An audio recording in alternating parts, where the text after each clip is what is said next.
കാരണം ഇനിയിപ്പോൾ രാജ്യത്ത് ഭരണമുള്ള 3 സംസ്ഥാനം കർണാടകവും ആസാമും കേരളമായിരുന്നു.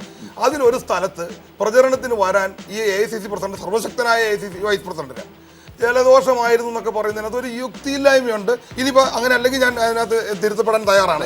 ഞാനത് എന്തായാലും ആരോഗ്യ പ്രശ്നമാണെങ്കിൽ നമ്മൾ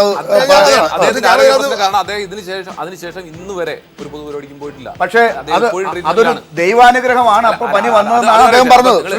ഞാൻ ഒരിക്കലും ഒരാളുടെ ആരോഗ്യസ്ഥിതിയൊക്കെ നിങ്ങൾ രാഷ്ട്രീയമായി കണക്കാക്കാൻ ശ്രമിക്കുക. അല്ല, ഇവിടെയാണ് നിങ്ങൾ പറഞ്ഞത്. സാധാരണക്കാരന്റെ ചോദ്യമാണ്, ഒരു മാധ്യമപ്രവർത്തകന്റെ ചോദ്യമാണ്. ഇന്ത്യയുടെ പ്രധാനമന്ത്രി പോലും അദ്ദേഹത്തിന്റെ ആരോഗ്യസ്ഥിതിയിൽ ആശങ്ക അറിയിച്ചുകൊണ്ട് അതിനകത്ത് ഇടപെടാനും ഡോക്ടർമാരെ ചുമതലപ്പെടുന്നതിനും വരെ ഇടപെട്ടു. അപ്പൊ തമാശക്കാണ് നിങ്ങൾ ഈ പറയുന്നതല്ല. ഒരു ഇന്ത്യ ഭരിച്ചിരുന്ന ഒരു പാർട്ടിയുടെ തൊട്ടുമുമ്പ് വരെ ഭരിച്ചിരുന്ന ഒരു പാർട്ടിയുടെ വൈസ് പ്രസിഡന്റ് അദ്ദേഹത്തിന് അസുഖമാണ് എന്ന് പറഞ്ഞാൽ പോലും അതിനകത്തും ഇന്ത്യ ഭരിച്ചിരുന്ന ഒരു പാർട്ടിയുടെ ഒരു പ്രമുഖനായ നേതാവിനെ ജനങ്ങൾ അന്വേഷിക്കും.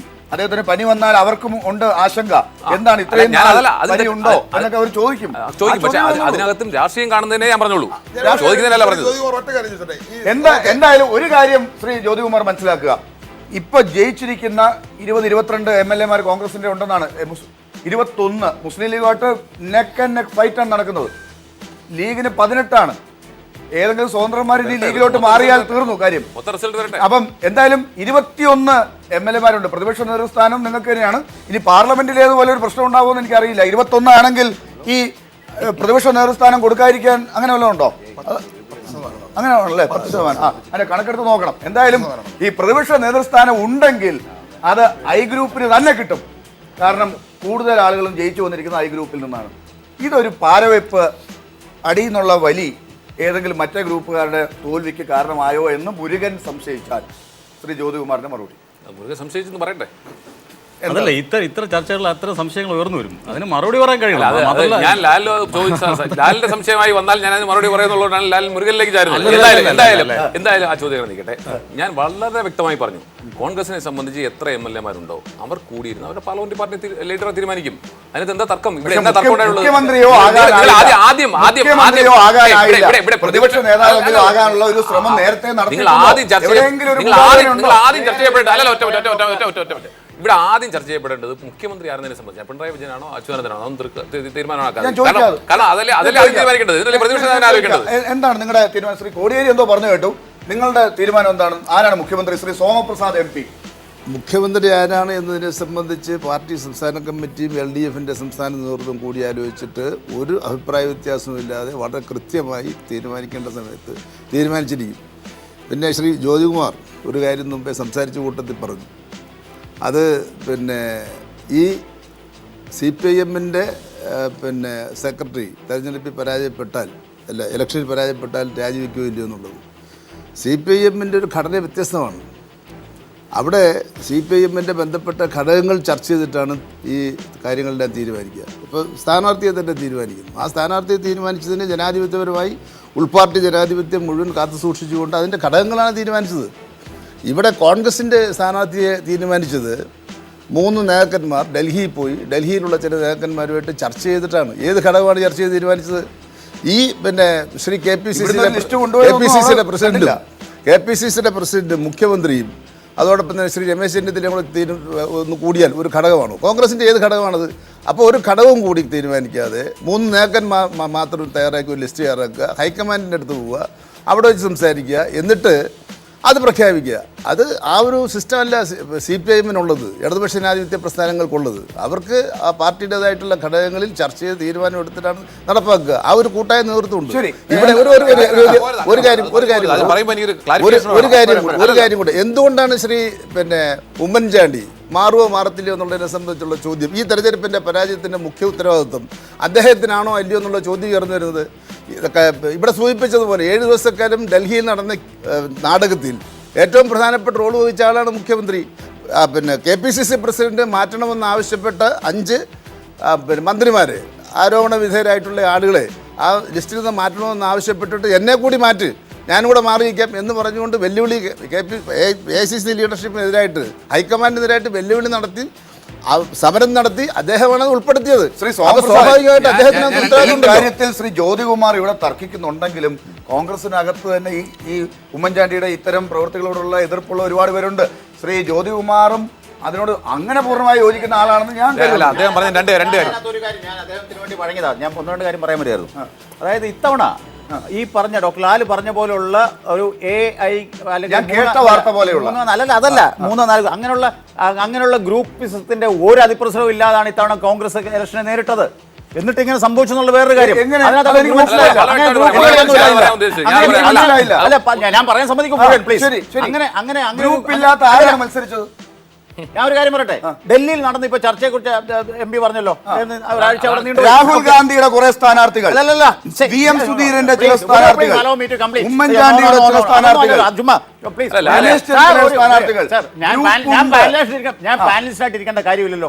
ഞാൻ പറയാനുള്ളതല്ല എന്റെ മനസ്സിൽ അങ്ങ് വായിക്കും. ദേഷ്യമല്ല, എനിക്ക് പറയാൻ അവസരം തരണം എന്നുള്ള അപേക്ഷയാണ്. ഇത്തവണ ഈ 2016 തെരഞ്ഞെടുപ്പിൽ കോൺഗ്രസിലെ എല്ലാ കാലത്തും ഗ്രൂപ്പ് ഉണ്ടായിട്ടുണ്ട്, വലിയ അതിപ്രസരം ഉണ്ടായിട്ടുണ്ട്. അല്ലല്ല പറയട്ടെ, ഈ 2016 തെരഞ്ഞെടുപ്പിൽ അങ്ങനെ ഈ കേരളത്തിലെ കോൺഗ്രസ് ഘടകത്തിൽ KPCC-ലോ അല്ലെ കേരളത്തിലെ കോൺഗ്രസിലോ ഗ്രൂപ്പിന്റെ പേരിലല്ല സീറ്റുകൾ പങ്കുവെക്കപ്പെട്ടത്. 83 സ്ഥാനാർത്ഥികൾ ഉണ്ടായിരുന്നല്ലോ, 33 സിറ്റിംഗ് MLA-മാരും പിന്നെ 50 പേര് പുതുതായിട്ട് വന്നവരും. അവിടെ ഒന്നും ഗ്രൂപ്പിന്റെ ഒരു ഇതിലെ അല്ല പങ്കുവെച്ചത്. ആരോടാണ് പറയുന്നത്? മാധ്യമങ്ങൾക്ക് എല്ലാവർക്കും അറിയാവുന്ന കാര്യമുണ്ട്. ഗ്രൂപ്പിസം ഉണ്ട്, പക്ഷേ പങ്കു ഇത്തവണ ലിസ്റ്റ് കൊടുത്തു. ഇത്തവണ ഉണ്ടായില്ല. ലിസ്റ്റ് ഉണ്ട്. VM സുധീരന്റെ ലിസ്റ്റ് ഉണ്ട്. അദ്ദേഹം പറഞ്ഞതിനെ ലിസ്റ്റ് ഉണ്ട്. അങ്ങനെയല്ലേ? അല്ല, നിങ്ങൾ അങ്ങനെ പോയാലോ? ഇതൊന്നും പറഞ്ഞു തരട്ടെ. MP പറഞ്ഞതിന് 1-2 കാര്യങ്ങളിൽ ഞാൻ അദ്ദേഹത്തിന്റെ പാർട്ടി സ്ട്രക്ചറിനെ കുറിച്ചല്ല ഞാൻ പറഞ്ഞത്. ഞാൻ പറഞ്ഞത് ഞങ്ങൾക്ക് ഞങ്ങളുടെ പ്രതിപക്ഷ നേതാവായാലും മുഖ്യമന്ത്രി സ്ഥാനാർത്ഥിയായാലും പാർലമെന്ററി പാർട്ടി ലീഡറെ തെരഞ്ഞെടുക്കാൻ വ്യവസ്ഥാപിതമായ മാർഗ്ഗം എല്ലാ പാർട്ടിക്കും ഉണ്ട്, അത് നടക്കാം. പക്ഷേ ഇവിടെ നിങ്ങൾ എന്തിനാണ് ഈ പ്രതിപക്ഷ നേതാവ് ആരാവുന്നതിനെ കുറിച്ച് ആങ്സൈറ്റി ഉണ്ടാക്കുന്നത്? ആദ്യം മുഖ്യമന്ത്രി തീരുമാനിക്കുക. മുഖ്യമന്ത്രി ഒന്നുകൂടെ അദ്ദേഹം പറഞ്ഞല്ലോ സ്ഥാനാർത്ഥി തീരുമാനിക്കുന്നത് സംബന്ധിച്ച്. കേരളത്തിൽ അറിയേണ്ട അതാണ്. സ്ഥാനാർത്ഥി തീരുമാനിക്കുന്നത് 5 കൊല്ലം ഭരിക്കുന്ന മുഖ്യമന്ത്രി എന്നാലും നമുക്കൊരു പെട്ടെന്ന് ഇടവേളയിലേക്ക് പോകേണ്ടതുണ്ട്. ഇടവേളയിലേക്ക് പോകുന്നതിന് മുമ്പ് ഒരു കാര്യം പറയാനുള്ളത്, എൻ്റെ ഒരു നിരീക്ഷണം, സംസ്ഥാനത്തെ മുഖ്യമന്ത്രിയെ ഒരുപക്ഷെ 24 മണിക്കൂറിനകം തീരുമാനിക്കപ്പെടും. അത് തീരുമാനിക്കുമെന്ന് പ്രകാശ് കാരാട്ട് തന്നെ ഇന്നിപ്പോൾ മാധ്യമങ്ങളോട് പറഞ്ഞതായിട്ടാണ് നമുക്ക് ഉള്ള വാർത്ത. പക്ഷേ പ്രതിപക്ഷ നേതാവ് എത്ര ദിവസത്തിനകത്ത് തീരുമാനിക്കപ്പെടുമെന്നുള്ള വാർത്ത അനിശ്ചിതത്വത്തിലാണ്. അതിനെക്കുറിച്ച് ഇവിടെ ആർക്കെങ്കിലും ഉത്തരം പറയാൻ സാധിക്കുമോ എന്ന്. UDF-ന്റെ ഈ തകർച്ചയ്ക്ക്, കോൺഗ്രസിന്റെ ഈ തോൽവിക്ക് ശരിക്കും ആരാണ് ഉത്തരവാദി? കൂടെ നിന്ന ഘടകകക്ഷികൾ വലിയ പരിക്കേൽക്കാതെ രക്ഷപ്പെടുമ്പോൾ ശരിക്കും ഇതിന്റെ ഉത്തരവാദിത്തം ആരേറ്റെടുക്കും? ശ്രീ ഉണ്ണിച്ചെറിയാൻ, ഒരുപക്ഷെ കേരള കോൺഗ്രസിന്റെ മേഖലയൊക്കെ നല്ലോണം അറിയാവുന്ന ഒരാൾ കൂടിയാണ് താങ്കൾ. KM മാണി വിജയിച്ചു, അദ്ദേഹത്തിന്റെ പാർട്ടിക്കും ഏതാണ്ട് 6 സീറ്റുകൾ ഉണ്ട്, മുസ്ലിം ലീഗിനും 18 സീറ്റ് കിട്ടുന്നുണ്ട്. കോൺഗ്രസ് ഈ 21ലേക്ക് വന്ന് നിൽക്കുമ്പോൾ ഇത് അവർ നേരത്തെ മനസ്സിലാക്കാതെ പോയത് എന്തുകൊണ്ടാണ്? മനസ്സിലാക്കിയിട്ടുണ്ടെന്നുള്ള ഈ 72 പേരെ കണ്ട് ഉമ്മൻചാണ്ടി തുടങ്ങിയപ്പോൾ എല്ലാ സകല സമ്മർദ്ദങ്ങൾക്കും വിധേയമാവേണ്ട വന്നു, വഴങ്ങേണ്ട വന്നു. അവരതങ്ങ് ഉപയോഗിച്ചു. കേരള കോൺഗ്രസും മുസ്ലിം ലീഗും വളരെ ഗംഭീരമായിട്ട് അവരുടെ വകുപ്പുകൾ അങ്ങ് ആഘോഷമായിട്ട് ഭരിച്ച് ആളുകളെ വെറുപ്പിച്ച്, പക്ഷേ അവരുടെ മണ്ഡലങ്ങളെ വളരെ കൃത്യമായിട്ട് പരിപാലിച്ച് അവിടെ മിടുക്കന്മാരാവുകയും ചെയ്തു. നഷ്ടം മുഴുവൻ കോൺഗ്രസിനാണ്. ഇതിന് ഉത്തരവാദിത്വം ഉമ്മൻചാണ്ടിക്ക് മാത്രമാണ്. ഉമ്മൻചാണ്ടി ഇവരെ കയറൂരി വിട്ടതാണ്. ആ കാര്യത്തിൽ ശ്രീ ജ്യോതികുമാർ, ഇത് ശ്രീ ഉണ്ണിച്ചെറിയാൻ്റെ മാത്രം എന്തോ വിരോധം കൊണ്ട് പറയുന്നതാണെന്ന് പറഞ്ഞ് തീർക്കേണ്ടി വരും, അതോ കേൾക്കും പഠിക്കും? അതിന് മുമ്പ് അദ്ദേഹം പറഞ്ഞതിനൊരു മറുപടി ഇവിടെ മുമ്പ് പറഞ്ഞു പോയപ്പോൾ സ്ഥാനാർത്ഥി നിർണയത്തെ സംബന്ധിച്ച് വാദോരാ സംസാരിച്ചു.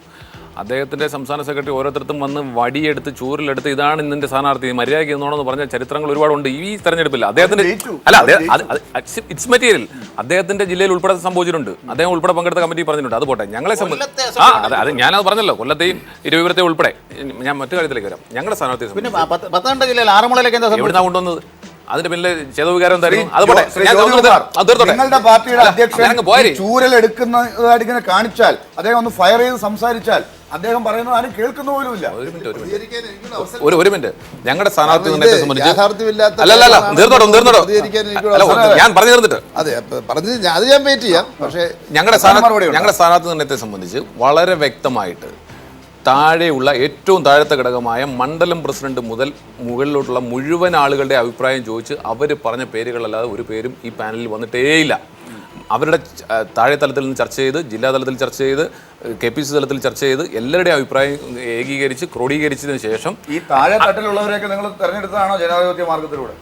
ഇത് ഈ പറഞ്ഞ പോലെ ഇവരുടെ ജനാധിപത്യത്തെക്കുറിച്ച് ഞാൻ പറയണ്ടല്ലോ. ഞങ്ങളെ സംബന്ധിച്ച് ഞങ്ങൾ തെരഞ്ഞെടുപ്പിലൂടെയും നോമിനേഷനിലൂടെയും നടത്താറുണ്ട്. അത് പക്ഷേ എങ്ങും ഗ്രൂപ്പിന്റെ പേരിലോ പ്രശ്നത്തിന്റെ പേരിലോ അല്ല ഇപ്പോൾ നടക്കുന്നത്. വളരെ വ്യക്തമായി ഈ അടുത്ത സമയത്തൊന്നും ഒരു ഗ്രൂപ്പ് പ്രശ്നവും ഒന്നും ഉണ്ടായിട്ടില്ല. സ്ഥാനാർത്ഥി നിർണ്ണയത്തെ സംബന്ധിച്ച് എങ്ങും ഒരു ഗ്രൂപ്പിന്റെ പേരിൽ ഒരു പ്രശ്നം ഉണ്ടായിട്ടില്ല. ഗ്രൂപ്പിന്റെ പേരിലല്ല വീതം വെച്ചത്. വളരെ വ്യക്തമായി ട്രാൻസ്പെറന്റ് ആയി ചെയ്തു. താഴെ മുതൽ മണ്ഡലം പ്രസിഡന്റുമാരുടെ മുതൽ അഭിപ്രായം ചോദിച്ചു. ആ ലിസ്റ്റ് കൊണ്ടുവന്നു. അത് പറയട്ടെ, KPCCയിൽ കൊണ്ടുവന്നു. KPCCയിൽ ചർച്ച ചെയ്തു. KPCC എക്സിക്യൂട്ടീവിൽ ചർച്ച ചെയ്തു. പിന്നെ ഞങ്ങളുടെ ഇലക്ഷൻ കമ്മിറ്റി ഉണ്ട്, ഇവിടെ സ്ഥാനാർത്ഥി നിർണ്ണയ സമിതി ഉണ്ട്. അതുകൊണ്ടായി കേന്ദ്രത്തിൽ സ്ഥാനാർത്ഥി നിർണ്ണയ സമിതി ഉണ്ടായിരുന്നു. അതിനുശേഷം ഹൈക്കമാൻഡ് അപ്രൂവ് ചെയ്തിട്ടാണ് സ്ഥാനാർത്ഥി പ്രഖ്യാപിച്ചത്. ഹൈക്കമാൻഡിന്റെ കുഴപ്പമാണെന്നാണ് അല്ല, ഇത് എഴുതപ്പുറം വായിക്കുന്നതിനാണ്. തോൽവിക്ക് കാരണം ആരാണ്? അപ്പോ തോൽവിക്ക് കാരണം ഞങ്ങൾ വോട്ട് കുറഞ്ഞു. ഞങ്ങൾ തോൽവിയെ കുറിച്ച് ഞങ്ങൾ പഠിക്കുമെന്ന് പറഞ്ഞില്ല. തോൽവി സ്ഥാനാർത്ഥി നിർണ്ണയം മാത്രമല്ല ഘടകം. അതിന് ഓരോരുത്തരും ഓരോ കാരണം പറയുന്നുണ്ടോ? അല്ല, തോൽവിക്ക് കാരണം സ്ഥാനാർത്ഥി നിർണ്ണയം മാത്രമല്ലോ. പറഞ്ഞ ഒരു കാര്യത്തെ കുറിച്ച് അതേ മറുപടി പറയാം. അല്ല, ഇത് താങ്കൾ വളരെ തെറ്റിദ്ധരിപ്പിക്കുന്ന രൂപത്തിലാണ് ഈ വർത്തമാനം പറയുന്നത്. CPIM-ന്റെ ഒരു പ്രസ്ഥാനത്തിൻ്റെ ആണെങ്കിലും നേതൃത്വത്തിൻ്റെ ജോലി എന്ന് പറയുന്നത് അത് സ്വാഭാവികമായിട്ടും അതിൻ്റെ കമ്മിറ്റികളെ ശരിയായ രൂപത്തിൽ നയിക്കുക എന്നുള്ളതാണ്. CPIM-ന്റെ നേതൃത്വം അതുതന്നെയാണ് CPIM-ൽ ചെയ്തുകൊണ്ടിരിക്കുന്നത്. സ്ഥാനാർത്ഥി നിർണ്ണയത്തെ സംബന്ധിച്ച് വളരെ ജനാധിപത്യപരമായി അത് തീരുമാനിക്കേണ്ട കമ്മിറ്റികൾക്ക് തന്നെയാണ് അവരുടെ അഭിപ്രായം ആരാഞ്ഞ് തന്നെയാണ് ആ തീരുമാനം എടുക്കുക. പക്ഷേ ഞാൻ പറഞ്ഞിരുന്നോട്ടെ, താങ്കൾ പറഞ്ഞല്ലോ ചോറിലും എടുത്തുകൊണ്ട് പിന്നെ CPM നേതാക്കന്മാർ നടന്ന കമ്മിറ്റികളിലെല്ലാം ഇടപെടുന്നു, കൊല്ലത്ത് ഇടപെട്ടു. അങ്ങനെ ചോറിലും എടുത്തുകൊണ്ട് നടന്ന് ഇടപെടേണ്ട ഒരു കാര്യവും CPIM-നകത്തില്ല, അങ്ങനെ ഇടപെട്ടിട്ടുമില്ല. പക്ഷേ ഞാൻ പറഞ്ഞിട്ടുണ്ട് അല്ലല്ല, ഞാൻ PK ഗുരുദാസിനും അത് തന്നെയാണ് PK ഗുരുദാസിനും അങ്ങനെ തന്നെ പറഞ്ഞിട്ടുള്ളൂ. PK ഗുരുദാസിന് CPIM-ന്റെ അഖിലേന്ത്യാ കമ്മിറ്റി അംഗമാണല്ലോ, പാർട്ടി സംസ്ഥാന സെക്രട്ടേറിയറ്റ് സംസ്ഥാന ലീഡർഷിപ്പിൽപ്പെട്ട ആളാണല്ലോ. അപ്പോൾ അല്ലല്ല, ഞാൻ പറഞ്ഞിരുന്നോട്ടെ, ജില്ലാ കമ്മിറ്റിയും ജ്യോതികുമാറോട് മാത്രം പറഞ്ഞിട്ടാണ്. അതെ,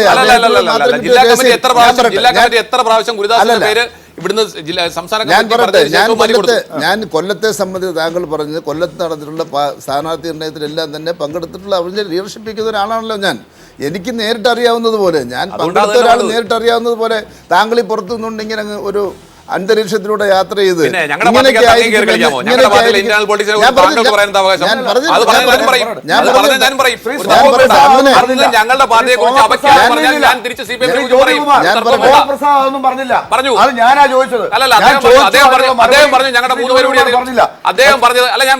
ജയിച്ച പാർട്ടി എന്നുള്ള നിലയ്ക്ക് നിങ്ങളുടെ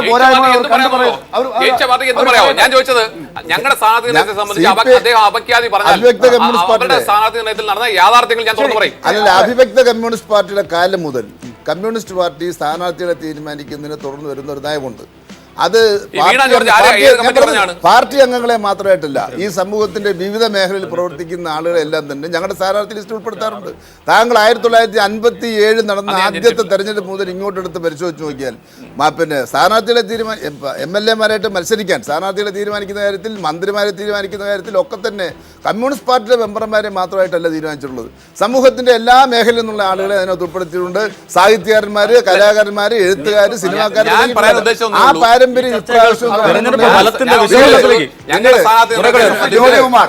സ്ഥാനാർത്ഥികളുടെ കാര്യത്തിലേക്ക് പോകേണ്ട ആവശ്യമില്ല.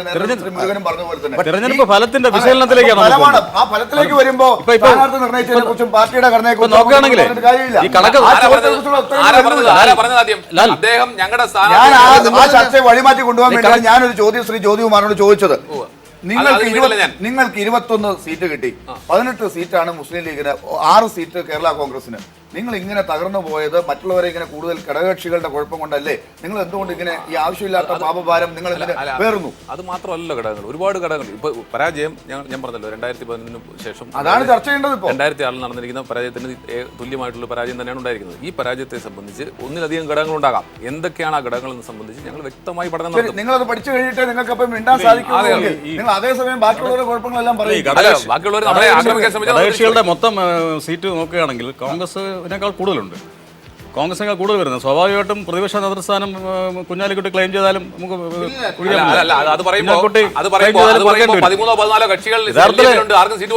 യഥാർത്ഥത്തില് കോൺഗ്രസ് ഇത്രയധികം ഇനി ഇതിൽ കൂടുതൽ തകരായിരുന്നത് കുഞ്ഞാലിക്കുട്ടി ലീഗും ഒക്കെ ഉള്ളതുകൊണ്ടാണ്. അതുകൊണ്ട് ശരിക്കും പറഞ്ഞാൽ ആ പ്രതിപക്ഷ നേതൃസ്ഥാനം അങ്ങോട്ട് കൊടുക്കേണ്ടതാണ്. ലീഗിന് കൊടുക്കേണ്ടതല്ലേ? കൊടുക്കേണ്ടതല്ലേ? ഞാൻ ഒരു സംശയം ചോദിക്കുകയാണ്, കൊടുക്കേണ്ടതല്ലേ? അല്ലേ? അത് വെച്ച് അല്ല, ബാക്കി എന്നാ എല്ലാം പിന്നെ കൊടുത്തു എന്നാ അപ്പൊ അപ്പുറത്ത് മുഖ്യമന്ത്രിയെ CPI ആക്കട്ടെ. അവർക്ക് 19 ജയിച്ചിട്ടുണ്ട്. ശ്രീനിവാരൻ അപ്രതീക്ഷിതമായിട്ട് അപ്പൊ ജയിച്ചിട്ടുണ്ട്. അല്ല, ഇതിന്റെ മറുപടി അതിന്റെ മറുപടി പറ. അല്ല, അതാ ഞാൻ അദ്ദേഹം പറഞ്ഞത്. ചോദിച്ച ചോദ്യം ഞാനല്ലല്ലോ പറഞ്ഞത്. ഞാനല്ല താങ്കളോട് ചോദിച്ചത്. ഞാനല്ല താങ്കളോട് ചോദിച്ചത്. സീറ്റുകളുടെ എണ്ണവും ജയിച്ച സീറ്റുകളുടെ എണ്ണവും പെർസെന്റേജ് നോക്കുകയാണെങ്കിൽ CPI കൊടുക്കേണ്ടി വരും. അല്ല അത് അവർ നോക്കട്ടെ. അതായത് ഇപ്പൊ ജയിച്ച ആളുകളെ നിങ്ങളുടെ പ്രശ്നം ചോദിക്കുമ്പോൾ ഞങ്ങൾ നിങ്ങൾ ഉടനെ അല്ല, അപ്പുറത്തോളം ലാൽ, ഇതൊരു ലാൽ, ചർച്ചയാണെങ്കിൽ ശ്രീ ലാൽ, ജ്യോതികുമാർ ലാൽ, ഇല്ല ഞാൻ എന്റെ ചോദ്യം അങ്ങനെ പറഞ്ഞു ശ്രീ ജ്യോതികുമാർ ഇതിപ്പോ ഞങ്ങൾ ഞാൻ ചോദിച്ചു. ചോദ്യം ഞാൻ ചോദിക്കുന്നത് ഒറ്റ ഈ ചോദ്യങ്ങൾക്ക് ജനങ്ങൾക്ക് വേണ്ടിയാണ് ഈ ചോദ്യം ചോദിക്കുന്നത്, അതിനുവേണ്ടി ഞാൻ അല്ലെങ്കിൽ മറുപടി പലതരത്തിലുള്ള ആളുകൾക്ക് വേണ്ടിയാണ് ചോദ്യങ്ങൾ ചോദിക്കുന്നത്. അവരുടെ മനസ്സിലുള്ള സംശയങ്ങൾ നിങ്ങൾക്ക് ഇഷ്ടപ്പെടാത്ത ചോദ്യങ്ങളും വരും. പക്ഷെ നിങ്ങൾക്ക് വേണമെങ്കിൽ മറുപടി പറയാം, ഇല്ലെങ്കിൽ മറുപടി പറയാതിരിക്കാം. പക്ഷെ അതിന് പകരം അപ്പുറത്തിരിക്കുന്നവരെല്ലാം അവരുടെ പാർട്ടിയെ കുറിച്ച് പറഞ്ഞ കാര്യമില്ല. ഞാൻ ചോദിക്കട്ടെ ശ്രീ ജ്യോതികുമാർ, നിങ്ങളെ കുറിച്ചൊരു അഭിപ്രായം ശ്രീ മുരുകൻ ഇപ്പൊ ഇവിടെ പറഞ്ഞത്, നിങ്ങളുടെ പാർട്ടിയും തൊട്ടടുത്ത് നിൽക്കുന്ന പാർട്ടിയും തമ്മിൽ 3 സീറ്റിന്റെ വ്യത്യാസമേ ഉള്ളൂ. എന്തുകൊണ്ട് അവർ മത്സരിച്ച സീറ്റുകളുടെ എണ്ണം നോക്കിയാൽ അവർക്കൊരു 90% വിജയമുണ്ട്, അല്ലെങ്കിൽ 75% കൂടുതൽ വിജയമുണ്ട്. മറ്റൊരു 50% പോലും ഇല്ല വിജയം. 80 അപ്പുറം കോൺഗ്രസ് മത്സരിച്ചിട്ട് 21 ജയിച്ചത്. അപ്പൊ എത്ര ശതമാനമുണ്ട്? 3 പോലും ഇല്ല. 25%. അതെ, 25% ആയിക്കോട്ടെ. അങ്ങനെയാണെങ്കിൽ പ്രതിപക്ഷ നേതൃസ്ഥാനം ശ്രീ PK കുഞ്ഞാലിക്കുട്ടിക്ക് കൊടുത്തുകൂടെ എന്നാണ് ശ്രീ മുരുകൻ ചോദിച്ചത്. പലർക്കും പലതും ചോദിക്കാം. ഞങ്ങളെ സംബന്ധിച്ച് ഞങ്ങൾ മുഖ്യ കക്ഷി എന്ന നിലയിൽ ഞങ്ങൾ ഒരുപാട് വിട്ടുവീഴ്ച ചെയ്ത് പല പാർട്ടികൾക്കും ഞങ്ങളുടെ മുന്നണിയിലുള്ള മുഴുവൻ ആളുകൾക്കും സീറ്റ് കൊടുത്തിട്ടുണ്ട്. അതേസമയം LDF അങ്ങനെ ചെയ്തിട്ടില്ല. അതുപോട്ടെ, നിങ്ങൾ പറയാറുണ്ട് LDF കുറിച്ച് സംസാരിക്കുന്നില്ല. സംസാരിക്കട്ടെ. ഇവിടെ നിങ്ങൾ എല്ലാ ഘടകകക്ഷികളും സീറ്റ് കൊടുത്തിട്ടുണ്ട്. അല്ല, പലരും പറഞ്ഞിട്ട് നിങ്ങൾ ഫുട്ബോൾ LDF-ന്റെ മുഴുവൻ ഘടകകക്ഷികൾക്കും ആ തെരഞ്ഞെടുപ്പിൽ സീറ്റ് കൊടുത്തിട്ടുണ്ട്. അതിന്റെ കൂടെ രണ്ട് കാര്യങ്ങൾ പറയാനുണ്ട്. ശ്രീ മുരുകൻ ചോദിച്ചതിന്റെ ചോദ്യമായിട്ടും ശ്രീ സോമരാജിലേക്ക് വരുന്നതിന് മുമ്പ്, അങ്ങോട്ട് പോകുന്നതിന് മുമ്പ്, അതായത് ഈ പറഞ്ഞ ശ്രീ മുരുകൻ ചോദിച്ചതിനകത്ത് ഒരു അസാംഗത്യവുമില്ല. കോൺഗ്രസ് അത് ചെയ്തിട്ടുണ്ട്. 1960-ൽ ഇവിടെ അധികാരത്തിൽ വരുമ്പോൾ കോൺഗ്രസിന്റെ നേതാവ് ആർ ശങ്കർ ഡെപ്യൂട്ടി മുഖ്യമന്ത്രിയായി. ഒന്ന് അത് 60-ല്. പിന്നെ 70-ൽ എന്താ സംഭവിച്ചത്? ശ്രീ കെ കരുണാകരൻ ഉള്ളപ്പോ തന്നെ ന്യൂനപക്ഷം അല്ല അതിനേക്കാൾ കുറഞ്ഞ സി അച്യുതമേനോൻ രാജ്യസഭ സി അച്യുതമേനോൻ ഡൽഹിയിൽ നിന്ന് ഇവിടെ വിമാനത്തിലോട്ട് ഇവിടെ പറത്തി ഇറക്കി മുഖ്യമന്ത്രി സ്ഥാനം കൊടുത്തു. അദ്ദേഹം 7 കൊല്ലം ഭരിച്ചു. അങ്ങനെ ഒരു ചരിത്രം അങ്ങനെ ഒരു ത്യാഗവും അതായത് ശ്രീ അജിത് കുമാർ പറയുന്നത് PK കുഞ്ഞാലിക്കുട്ടി അങ്ങനെ ഒരു ക്ലെയിം വച്ചാൽ ചരിത്രമുണ്ട്. അങ്ങനെ പറഞ്ഞില്ല. അങ്ങനല്ല പറഞ്ഞത്. നിങ്ങൾക്ക് എന്താ ലക്ഷ്യം മനസ്സിലാവും. 60-ൽ പട്ടംതാണു പിള്ളയ്ക്ക് വേണ്ടി വഴങ്ങിയതുപോലെ ആർ ശങ്കറോ അല്ലെങ്കിൽ കോൺഗ്രസോ വഴങ്ങിയ പോലെ, 70-ൽ ശ്രീ അച്യുതമേനോന് വേണ്ടി ശ്രീ കെ കരുണാകരനും കോൺഗ്രസും വഴങ്ങിയ പോലെ കോൺഗ്രസ് അത്രത്തോളം ത്യാഗങ്ങൾ ചെയ്തിട്ടുണ്ടെന്ന് മാത്രമേ ഞാൻ പറഞ്ഞുള്ളൂ. CPM ചെയ്തിട്ടുണ്ടോ? ഇല്ല. ഇനി ഒരു കാര്യം, നിങ്ങൾ ഇപ്പൊ ഇത്രയും നേരം സംസാരിക്കുന്ന കേട്ടാൽ തോന്നും ഇവിടെ നടക്കുന്നത് ഞങ്ങൾ ജയിച്ചു, ഞങ്ങളുടെ മുഖ്യമന്ത്രി ആരെന്നതിനെ കുറിച്ച് ചർച്ചയാണെന്ന്. നിങ്ങൾ ആദ്യം നിങ്ങളുടെ പാർട്ടിയുടെ, അതായത് ശ്രീ സോമരാജിന്റെ ഉൾപ്പെടെയുള്ള അവർ ഇനി ആലോചിച്ച് മുഖ്യമന്ത്രിയാവും. അവരുടെ വിജയം, അവർ വിജയിച്ചവർ അവിടെ പോട്ടെ, അവർ എന്തോ ചെയ്യട്ടെ. പരാജയപ്പെട്ട നിങ്ങൾ ഒരു സംസ്ഥാന സർക്കാർ ഇതാ ഇവിടുന്ന് മാറുന്നു, ഉമ്മൻചാണ്ടി സർക്കാർ ഇവിടുന്ന് മാറുന്നു, ഒരുപാട് ആരോപണങ്ങൾ നിങ്ങൾ കേട്ടതാണ്, നിങ്ങൾ ഒരുപാട് അവകാശവാദങ്ങൾ പറഞ്ഞതാണ്. ശരിക്കും ജയിക്കുന്നവരെ കുറിച്ചല്ല ചർച്ച ചെയ്യുന്നത്, അതെ, പരാജയപ്പെട്ടവരെ കുറിച്ച് ചർച്ച ചെയ്യുന്നത്. ജനാധിപത്യത്തിന്റെ ഒരു ഇതെന്ന് പറയാം, അതാണ് ജയിച്ചവരെ കുറിച്ചാണ് പരിശോധിക്കുന്നത്. ജയിച്ചവരെ ജയിച്ചവർക്ക് കൈയടിക്കാന്നുള്ളതല്ല, ജയിച്ചവർ കൈയടിക്കാന്നുള്ളതല്ല, വിശകലനം ചെയ്യേണ്ടത് പരാജയത്തെ കുറിച്ചാണ്.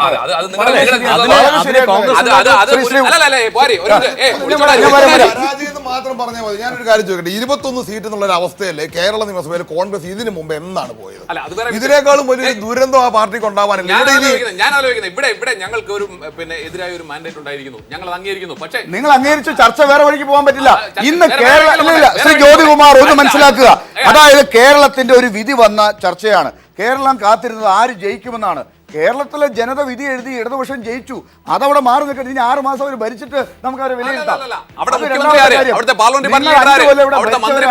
അതൊക്കെ ചർച്ച ചെയ്യണ്ടേ? ആദ്യം അതല്ലേ ഞാൻ ചോദിക്കുന്നത്.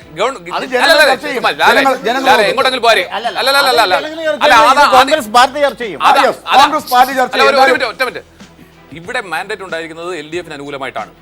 അവർക്ക് അനുകൂലമായി വിധി എഴുതിയെങ്കിൽ അവരുടെ ഫർദർ ഡെവലപ്മെന്റ്സിനാണ് ഇപ്പോൾ ഇമ്പോർട്ടൻസ്. ഞങ്ങളുടെ പ്രതിപക്ഷ നേതാവ് ശ്രീ മുരുകൻ ചോദിക്കും, പൊതുജനങ്ങളുടെ താല്പര്യം ഇപ്പൊ അവരോടും ചോദിക്കും. നിങ്ങൾക്കുള്ള ഉത്തരവാദിത്തം നിങ്ങളുടെ ഒരു ഇൻട്രോസ്പെക്ഷൻ ആണ്, അത് നിങ്ങൾ മനസ്സിലാക്കുക. ഒരു മാധ്യമ പ്രവർത്തനം എന്നുള്ള നിലയിലാണ് ചോദിക്കുന്നത്. കാരണം നമ്മൾ യഥാർത്ഥ വിലയിരുത്തേണ്ടത് പരാജയത്തെയാണ്.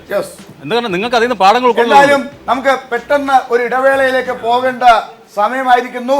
LDF നാളെ വരും എന്ന് ഇന്നലത്തെ ചർച്ചയിൽ പറഞ്ഞ ഉഴവൂർ വിജയൻ വന്നിട്ടുണ്ട്. നമുക്ക് കമന്റിലേക്ക് പോകാം. LDF-ന് സംസ്ഥാനത്ത് ആധികാരിക വിജയം. ചില ജില്ലകൾ എടുത്തു നോക്കിയാൽ തരംഗം ഏത് രീതിയിൽ എന്ന് പ്രവചനങ്ങളെയൊക്കെ അട്ടിമറിച്ചുകൊണ്ടുള്ള ഒരു പെർഫോമൻസ് അതാണ് നടക്കുന്നത്. ശ്രീ സോമപ്രസാദ്, കൊല്ലം താങ്കളുടെ ജില്ല, അതാണല്ലോ നമ്മൾ നേരത്തെ ചർച്ചാ വിഷയമായത്. പക്ഷെ കൊല്ലത്തെ നിങ്ങളുടെ സ്ഥാനാർത്ഥി നിർണയവും കൊല്ലത്തെ നിങ്ങളുടെ പ്രകടനവും ഒരുപക്ഷെ എല്ലാവരെയും അതിശയിപ്പിക്കുന്ന, മറ്റ് ജില്ലകളിലെ ഇടതുപക്ഷ പ്രവർത്തകരെ പോലും അതിശയിപ്പിക്കുകയും അസൂയപ്പെടുത്തുന്നതുമാണെന്ന് വേണമെങ്കിൽ പറയാം. ശ്രീ മുരുകൻ്റെ മുഖം കാണുമ്പോൾ അത് ശരിവെക്കുന്ന രീതിയിലുണ്ട്. ശ്രീ സോമപ്രസാദ് എങ്ങനെ വിലയിരുത്തുന്നു? RSPക്ക് സമ്പൂർണ്ണ തോൽവി. അല്ല, കൊല്ലത്ത് ഞങ്ങൾ പ്രതീക്ഷിച്ചിരുന്ന വിജയം തന്നെയാണ് അവിടെ കൈവരിക്കാൻ കഴിഞ്ഞത്. പിന്നെ ആർ എസ് പി ഇടതുപക്ഷ രാജ്യത്തിനോട് കാണിച്ച ഏറ്റവും വലിയ വഞ്ചനയ്ക്ക് കൊല്ലം ജില്ലയിലെ ജനങ്ങൾ, വോട്ടർമാർ അതിന് മറുപടി നൽകിയിരിക്കുന്നതുകൊണ്ടാണ്. കൊല്ലം ജില്ലയിൽ CPM-നെ വട്ടപൂജ്യമാക്കുമെന്നാണ് ശ്രീ പ്രേമചന്ദ്രൻ പറഞ്ഞത്. അപ്പോൾ അദ്ദേഹത്തിൻ്റെ പാർട്ടി വലിയൊരു വട്ടപൂജ്യമായി എന്നുള്ളതാണ് ഇപ്പോൾ നടന്നിരിക്കുന്നത്. ജനങ്ങളിതെല്ലാം കണ്ടുകൊണ്ടിരിക്കുകയാണ്. എന്തിനാണ് കഴിഞ്ഞ ഈ RSP ഇടതുപക്ഷ ജനാധിപത്യ മുന്നണി ഉപേക്ഷിച്ച് UDF-ലേക്ക് ചേക്കേറിയത്? അതിനൊരു കാര്യമായ വിശദീകരണം കൊടുക്കാൻ പോലും അവർ തയ്യാറായിട്ടില്ലല്ലോ. കഴിഞ്ഞ ദിവസം ശ്രീ പ്രേമചന്ദ്രനും ഞാനും കൂടി കൊല്ലത്ത് പ്രസ് ക്ലബ്ബ് സംഘടിപ്പിച്ചൊരു പരിപാടിയിലുണ്ടായിരുന്നു.